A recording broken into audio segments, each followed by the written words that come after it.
ठीक है, एक बार आप इसको देख लीजिए कि हम लोग क्या पढ़ रहे हैं आज। क्या पढ़ रहे हैं आप बताइए। Expression of rate of reaction.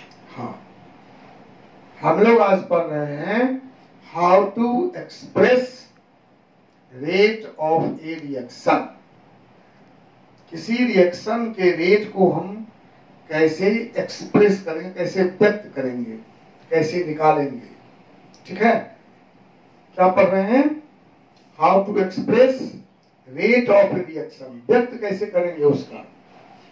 तो हमने एग्जांपल लिया, एक रिएक्शन है M1A प्लस M2B जो देता है N1C प्लस N2D।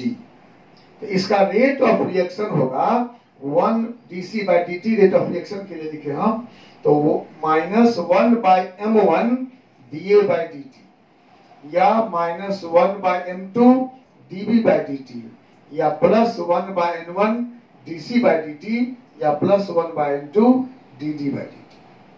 ठीक है, M1 M2 N1 N2 क्या है, रिएक्टेंट और प्रोडक्ट के पीछे जो नंबर लिखा हुआ है उसको हम कोफिशिएंट बोलते हैं।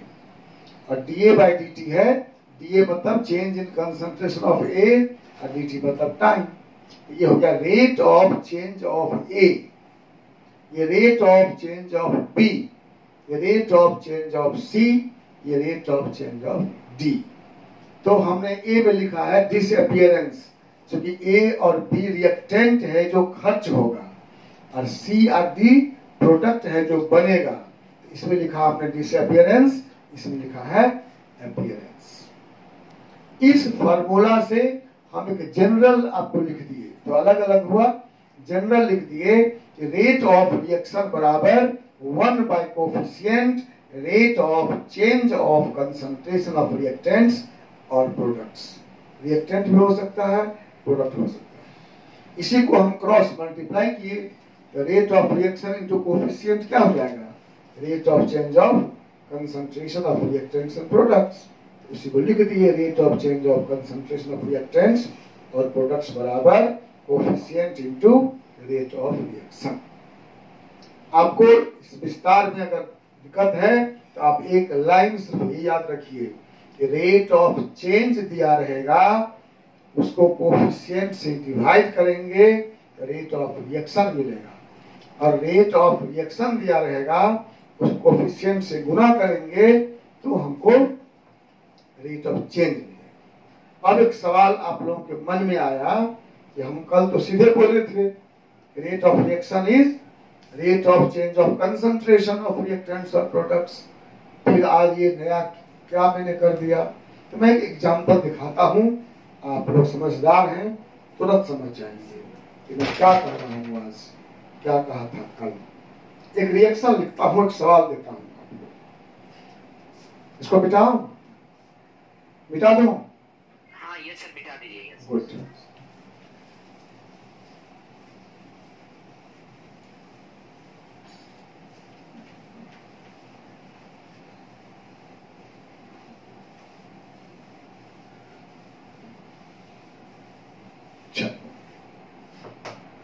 एक reaction N2 gas plus 3H2 gas gives you 2 ammonia gas।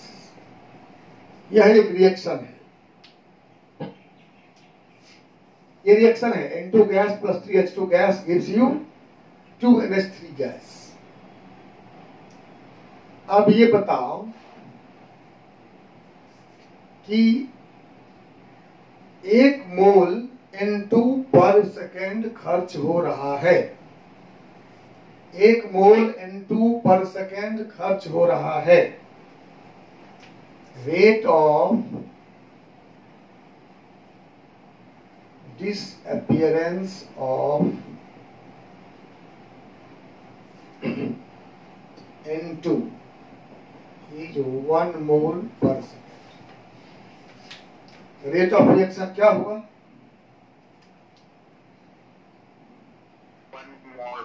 1 मोल पर सेकेंड। 1 मोल पर। गुड।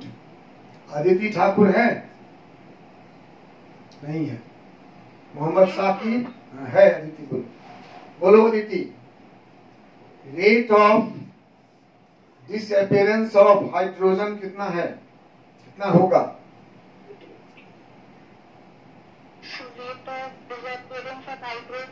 हाँ, इस रिएक्शन में कोई बोल सकते हैं, कोई बोल सकते हैं। 3 मोल पर सेकेंड, सही बोला आपने। Rate of disappearance of hydrogen 3 मोल, ये निकालने की जरूरत नहीं पड़ेगी, समझ जाएंगे वैसे ही। नहीं, 1 मोल N2 खर्च हुआ है तो निश्चित रूप से 3 मोल हाइड्रोजन खर्च हुआ ही होगा, उसको निकालने की जरूरत नहीं है। बताइए मोहम्मद हलाल, अमोनिया के बनने का रेट क्या है?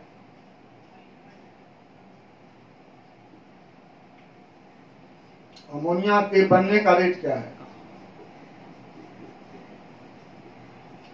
Rate of appearance of ammonia क्या होगा? 1 मोल N2 1 सेकंड में खर्च हुआ, तो ऑब्वियस है कि 3 मोल H2 खर्च हुआ होगा। रिएक्शन कहता है कि 1 मोल N2 3 मोल H2 से कंबाइन करता है और 2 मोल अमोनिया बनाता है। तो अमोनिया कितना बना? 2 मोल पर सेकेंड। वाह, वेरी गुड, 2 मोल पर सेकेंड। अब देखिए, अब आप लोग डिसाइड करिए रेट ऑफ रिएक्शन कौन सा होगा। अगर कोई आदमी N2 के टर्म में निकालेगा तो वो बोलेगा इसका रेट है 1 मोल पर सेकेंड। कोई H2 का निकालेगा तो बोलेगा 3 मोल पर सेकेंड, और कोई अमोनिया निकालेगा तो बोलेगा 2 मोल पर सेकेंड। तो रेट ऑफ रिएक्शन क्या हुआ? अब देखो तुम्हारे पास फार्मूला है, rate of reaction 1 bye coefficient into rate of change of concentration. इसको अप्लाई करो, देखो क्या होता है। सेम हो जाएगा ना, सेम हो जाएगा ना। तो इस रिएक्शन का रेट ऑफ रिएक्शन होगा rate of disappearance of ammonia बराबर 1/3 rate of disappearance of hydrogen बराबर 1/2 rate of appearance of ammonia. देखिए इक्वल हुआ कि नहीं? ये कितना है? 1 मोल पर सेकेंड। ये 1/3 इंटू 3 मोल पर सेकेंड, ये 1/2 इंटू 2 मोल पर सेकेंड। बोल देना तो सर, रुकिए ना सर। क्या हुआ? क्या हो गया? बीच में आप कनेक्ट हो सर, मुझे नहीं आया।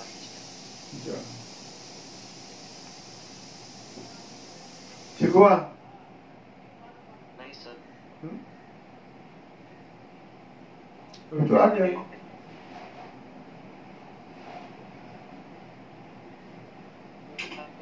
हमको दिख रहा है क्या हो रहा है। What is happening? अच्छा, नेट का भी कर रही है क्या?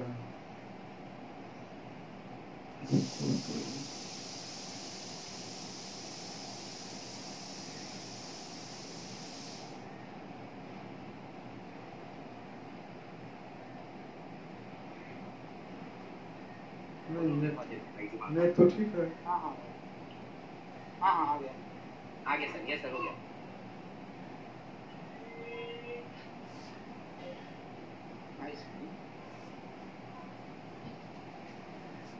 अब देखो, अब हो गया ना बराबर। Rate of consumption of nitrogen 1/3 rate of consumption of hydrogen 1/2 rate of appearance of ammonia. अब इक्वल हुआ ना? तो अब बताइए कल वाले में और आज वाले में क्या अंतर हुआ? क्या कंसेप्ट हुआ आपको?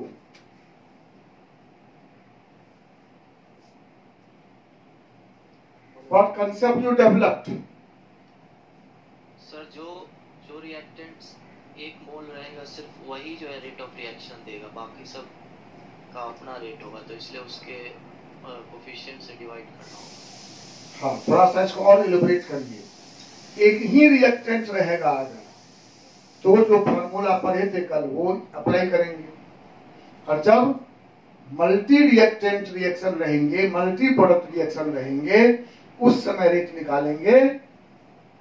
तो हो सकता है कोई भी एक मोल नहीं रहे, हो सकता है ये भी 2 मोल रहे, ये 4 मोल रहे, ऐसे रहेगा।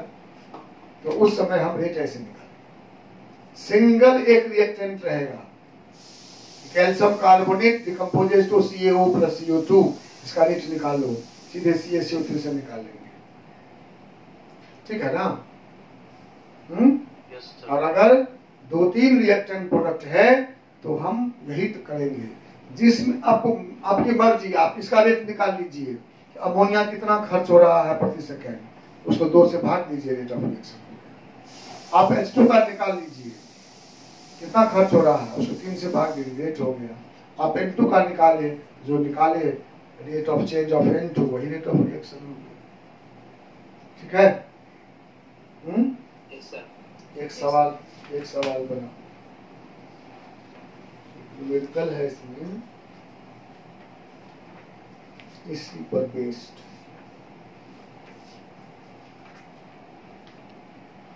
सर हाँ बोलिए। सर आज सर फ्राइडे है सर, तो लीव कर लेंगे सर, अगर यूट्यूब पे सर आगे का देख लेते हैं। कितना बजे? सर बस 12:25 में सर, 12 बज गया है सर। मतलब छोड़ देंगे तो पहले। ठीक है सर, यूट्यूब से सर देख लेंगे आगे का। ठीक है, ठीक है, ठीक है, तो गुड बाय सर। ठीक है, बाय सर।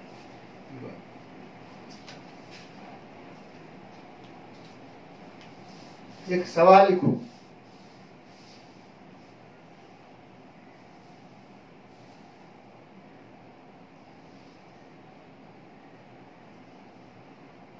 एक सवाल है, इसी बेस पर मैं यही एग्जाम्पल का लेता हूं।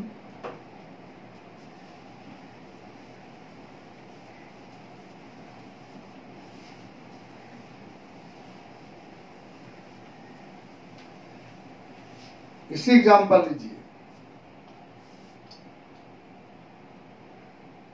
Rate of formation of ammonia is 0.02 mole per liter per second. Calculate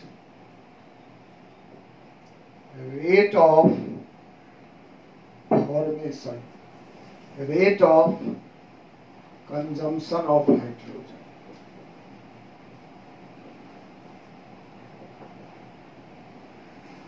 कर सकते हैं। क्वेश्चन है, rate of formation of ammonia is 0.02 मोल पर second, calculate rate of consumption of hydrogen.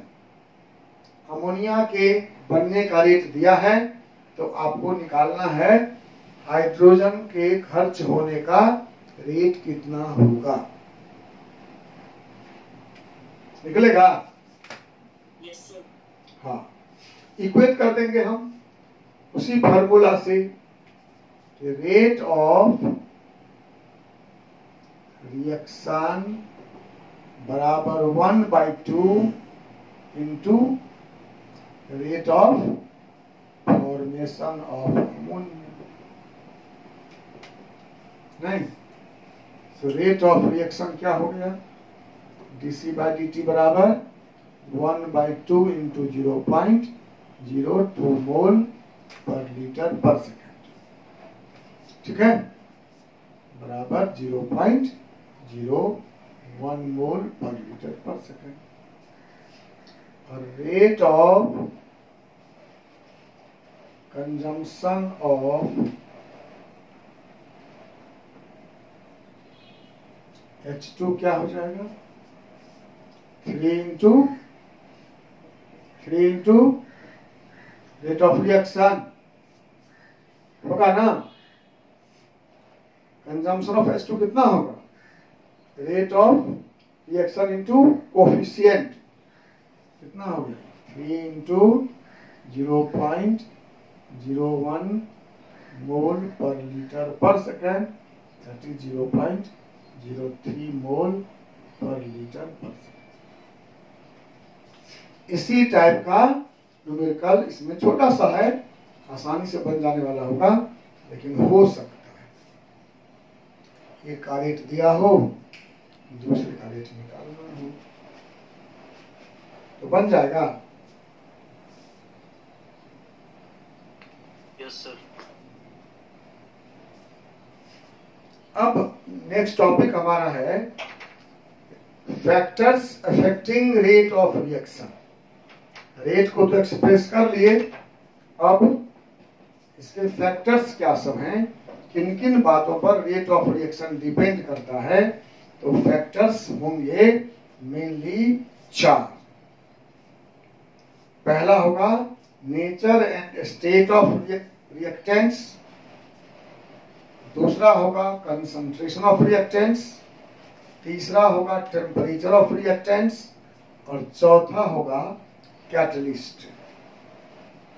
कहीं कहीं प्रेशर की बात भी की जाती है, तो गैसियस रिएक्शन में प्रेशर का इफेक्ट है, लेकिन वो प्रेशर इफेक्ट कंसंट्रेशन में इंक्लूड हो गया। जब कंसंट्रेशन करते हैं आप पीवी बराबर एनआरटी, तो PV equal to NRT, so P equal to N by V R T, so P equal to C R T. यही तो है कंसंट्रेशन एन बाई वी। तो जो सी का प्रभाव है वही पी का प्रभाव है। सी बढ़ने से रेट बढ़ेगा तो पी बढ़ने से बढ़ेगा। इसलिए हम अलग से इस पर विचार नहीं भी कर सकते हैं, या कर भी लेंगे तो कोई बहुत बुरा नहीं होगा, हो सकता है ऐसा भी। ठीक है, एनी मोर क्वेश्चन किसी का मन में? टेस्ट कब दीजिएगा सोल्यूशन का और सॉलिड स्टेट का?